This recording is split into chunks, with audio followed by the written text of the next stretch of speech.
We're going to move on to our big focus this evening. Is education in India truly being saffronized? Is there anything necessarily wrong with an infusion of Indian culture and beliefs in what is being taught to students? You judge for yourself. When the BJP ruled Karnataka for 5 years, there were questions raised about possible saffronization of textbooks and what young children are taught in school. There is now a Congress government in place, but it looks like those fears persist, at least for some organizations specifically focusing on this issue. And the 9th standard textbook is much more silly thing is there.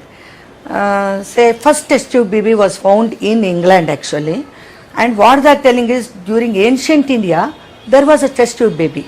Drona was born like this. The group says these textbooks were prepared by the earlier BJP government in the state and they met the Congress's education minister when he took over. The minister says changes have been made. Changes where corrections are there, where blatant errors were there, that has been deleted. For the next year, we will make major changes. For the reason that is, we have formed a new committee now. Actually, up to the 14th of 2014, we have no right to change the committee. Is there place in school textbooks for references to religious texts? Some groups say that these texts are being presented as historical or scientific truths in textbooks. And they say if this is so, then changes have to be made to what children are being taught in schools. With Nehal Kidwai, Maya Sharma in Bengaluru for NDTV. So that's one part of the debate that we are looking at on a day when there have been important developments as far as the entire decision of the government to end German being taught in Kendriya Vidyalayas as a third language in the country. Should children be forced to pay the price for dueling government decisions? A group of aggrieved parents filed a public interest litigation in the Supreme Court against the Human Resources Development Ministry's decision to drop German in favor of Sanskrit at Kendriya Vidyalayas. The Supreme Court did not stall the injunction but asked the centre to explain the decision by next week. साथ ही जो भी Indian language student पढ़ना चाहें, जो भी, मैं इसमें संस्कृत का मात्र उल्लेख नहीं कर रही हूं, जो भी इंडियन लैंग्वेज स्टूडेंट्स पढ़ना चाहें वो पढ़ सकते हैं. उनके लिए अगर मान लीजिए एक छात्र को तमिल पढ़ना है तो उस एक छात्र के लिए एक टीचर उपलब्ध कराया जाएगा. So two parts of this debate. We'll be looking at the larger issue of saffronization of education. Saffronization of education, we accept, is a word that a lot of people might find offensive in certain senses, but it is a word that is being used. What exactly does that, are the connotations? We'll be looking at that as well. Joining us for all of this, Monica Arora, lawyer for the Sanskrit Shiksha Sangh, who had appeared in the court in this entire issue of German being offered in Kendriya Vidyalayas and had first argued that perhaps it is Sanskrit that needs to be taught to students at KVs ahead of foreign languages. Sanjay Jha, spokesperson of the Congress, Nalin Kohli, spokesperson of the BJP, and K. Uma, secretary of the All India Save Education Committee, Karnataka, joins us as well.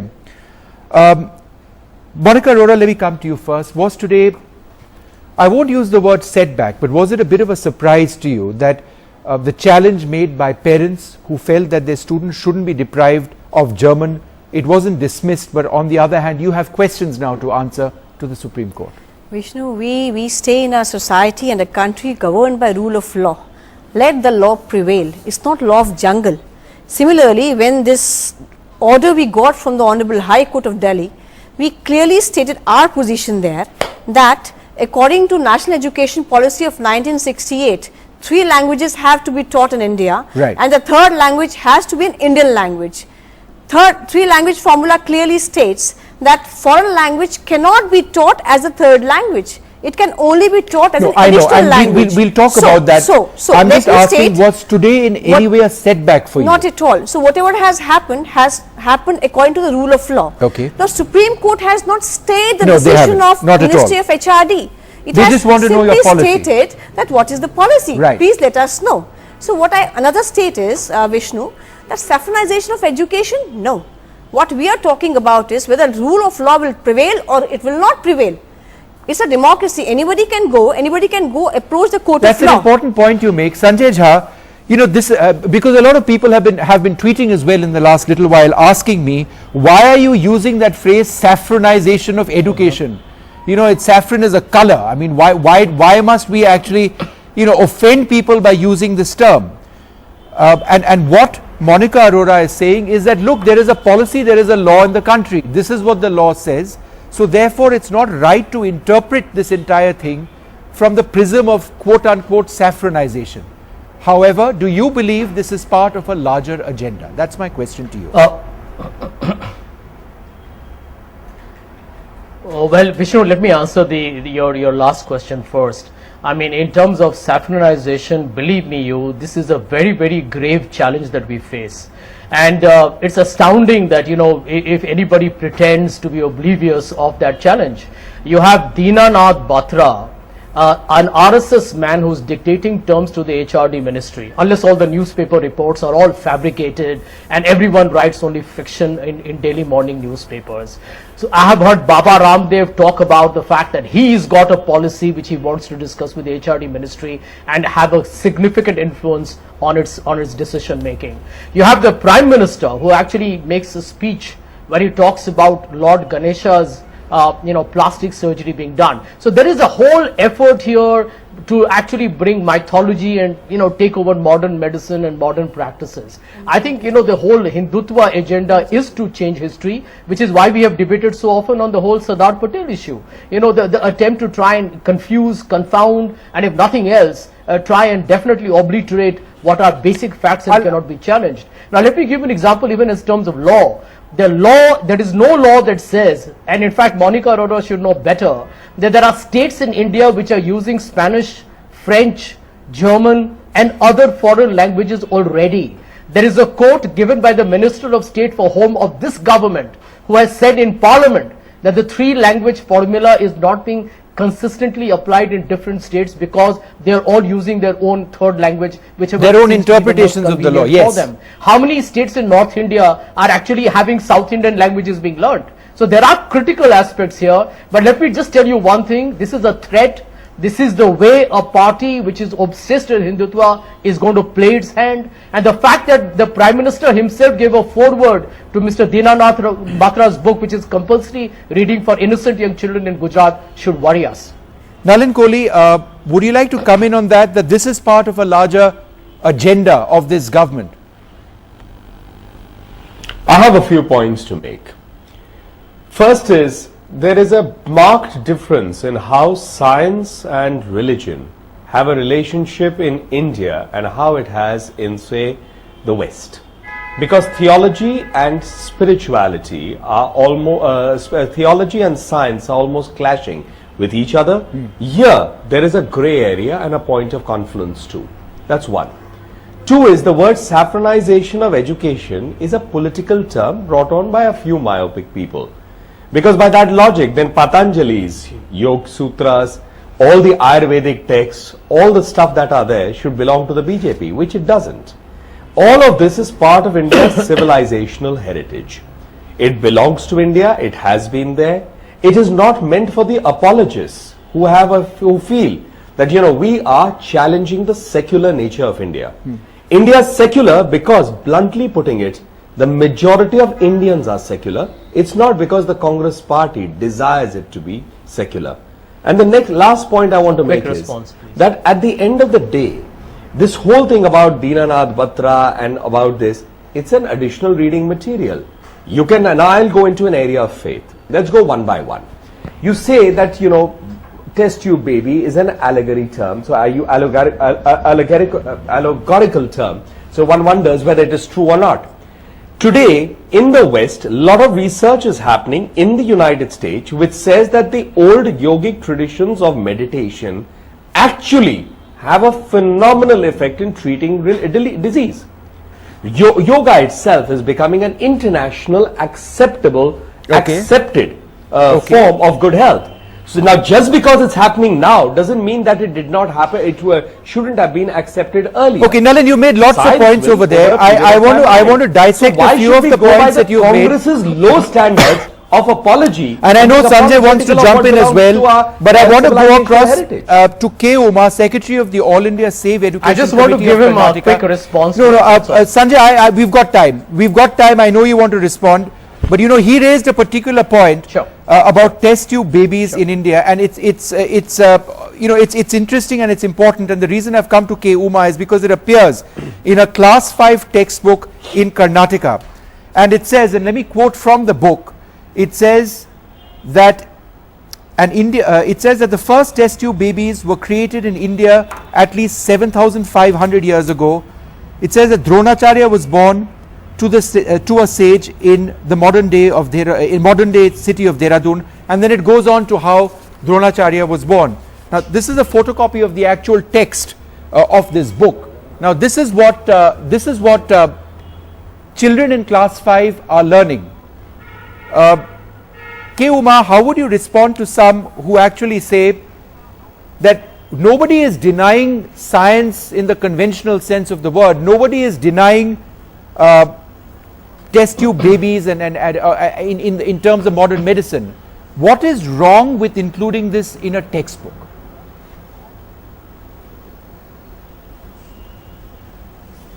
The point is, it is not the contradiction between Congress or BJP or saffronisation alone.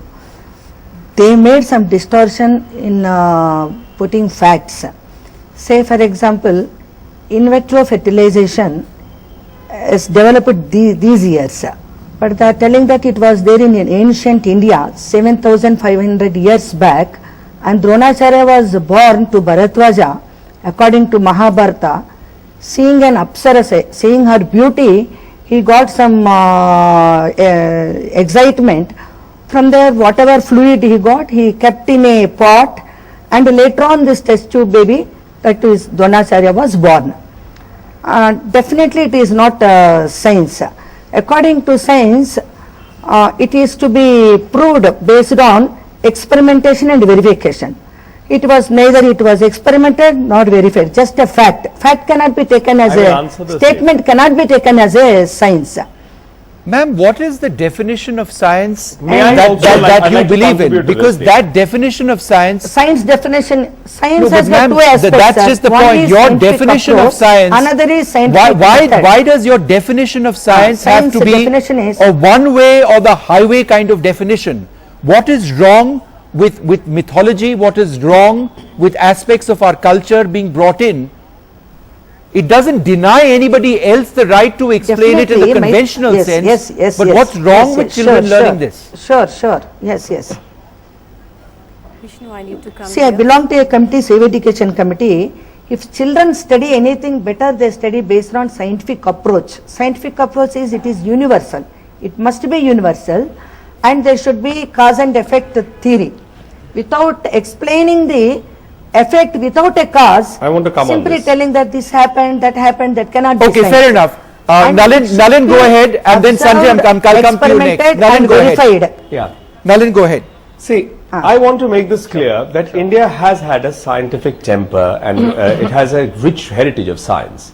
And a good example is modern science cannot replicate the Ashoka pillar, which is still not rusted. That's a metallurgical marvel. Or astrology, which many people will denounce, speaks of Saturn of the color blue. Only recently it's being acknowledged that's how you would see it. So there was calculation of planets, existence of planets. The earth was not flat as modern science or modern theology tried to put it a few hundred years ago. There was the zero was the contribution out of India. So therefore you just can't run it down, because modern education inherited after the British came into India is the boundaries that we set for ourselves. So therefore many things in our cases are coded. There is not a single text that defines our religion. So because you go by that logic, you're going to dump it all and say that there wasn't something like this.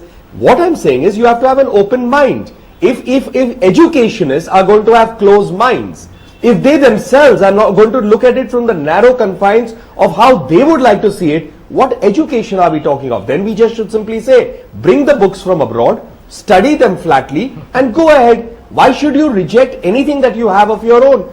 Okay, I would say that the term used, the story in your science book, is inelegantly phrased. You can't link it bluntly without going deep, but you can see there is a reference that appears to be like a test tube baby. That may be more correct. Sanjay, I'll let you answer what, but you can't deny ma'am, I'll come to you next. existing in the written text that are I there. will come to you, maybe you've got time. I need to answer Sanjay what he said. Just let Sanjay wants to respond to this particular point, and I'll come to you next. Yes. Sanjay, go ahead. Yeah, Vishnu, the point I wish to make is that, let's not get into some esoteric argument which is being used as a red herring by the BJP. The truth of the matter, Vishnu, is the fact that when you have people like Mr. Dinanath Batra getting endorsement by the Prime Minister, you know which way is this country headed. How does Mr. Dinanath Batra come into picture here? He was neither the client nor the advocate. How does he come into picture here? There's no problem. Look at it like And one thing more, Vishnu, I need to state here one thing. Students ma'am, who are everybody learning German have been wrong facts are being placed here. You contradict the facts, but just let him have his what chance was to the answer. remarkable and extraordinary hurry for the Human Resources Development Ministry to put an end to it in midterm? I mean, this is a very dramatic and an extremely draconian measure. No. Why? That is the critical. All right, fine. Monica, answer points. that. Yes. 2 points. Not a small On the number. time, You had your chance. Let me speak now. Sanjay, let me speak now. Happy with German. There have been 2 points raised by Mr. Sanjay. Number 1, first is saffronization, BJP, Dinanath Batra, etc., etc. Answer is 1968 National Education Policy was brought by not BJP or any saffron outfit. It was brought by Indira Gandhi's Congress government. Secondly, National Education Policy 1986 brought in by Rajiv Gandhi's Congress government. Let me complete. I never interfere or interrupt. Done by a government. Let me complete. Federal Thirdly, the National Curriculum but please Framework state the facts. Don't try 2005 and distort them. brought in by Manmohan Singh government. Fourthly, the 8th schedule in the Constitution of India brought by Congress government, and they all talked about third language formula. They all talked about 8th schedule, revival of Sanskrit and essential teaching of Sanskrit. Ma'am, what about Nothing those to do with 70,000 BJP. students? Number 1. Secondly, what we are talking is that mid-semester it has been No, I think May I Vishnu, she's state not here, telling us the facts here. memorandum Give of me a chance to understanding respond which to was her. signed in 2011 by the Congress government was signed mid-semester. You never asked at that time why mid-semester? Totally in contradiction to But all these the students rules. have suffered. And now, These students have studied what all we year. are talking, So what there are only 3 months left. who is suffering? was- Let me no, state but that's that. the Vishnu, question. let me state. Vishnu, there is a 9 distortion. months that The children lady have is being highly studied a particular disingenuous. Give me a chance to language, respond to her. they'll be given grades on that language. Secondly, right to education says no student can be failed till 8th standard. So there is no adverse impact on the students at all. Thirdly, when a memorandum of understanding has been signed, it was ab initio, void ab initio. It's an illegal document. All right. And the court of law, it has been proved so. Okay. I am also joined at this stage by Reena Singh, the Additional Advocate General of Uttar Pradesh, who joins us in this capacity as being the lawyer who was representing these students, the parents, the students studying German, who felt that this policy of the government was not right. Ms. Singh, the point being raised is that these students are not necessarily going to suffer. Yes, they've got only 3 months left, but they will be given credit for the amount of work they have done. There would be an element of sensitivity. Everybody knows that they have to pick up Sanskrit in a limited period of time and that they cannot achieve everything, but a start needs to be made. So why would these children necessarily suffer is what Monica Arora is arguing.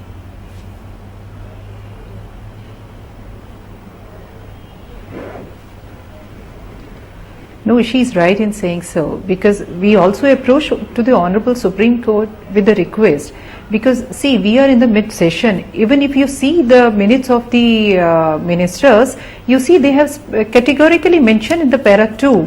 They says, let me read for you, that's the para C, in view of mid-session policy, appropriate and adequate counselling to such students and their parents would be organized by the concerned. Are you Kendriya happy with that? Vidyalayas. Are you happy? If you see, this is basically the dictator. Hello? Yes. Can you hear me? Yes, please go ahead. Hello? Hello? May I come in here? Yeah, okay. So, go ahead. because of this, actually, we approached to the Honorable Supreme Court with a request to quash this notification order of the HRD Ministry, in which they said that German language should be in place, withdraw the German teaching of the German language in the Sanskrit. When I'm surprised to see the HRD Minister is saying any language, and she's using the word language as an option to Sanskrit, will be discontinued forthwith. Forthwith means immediately. And the kids are going to appear in exam after 2 months.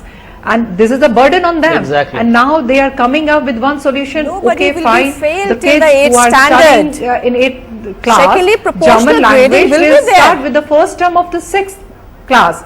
So that's why,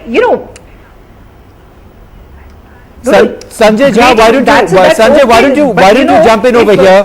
That there will be proportional grading. These children will not suffer as much as being made out. Sanjay, go ahead. Yes.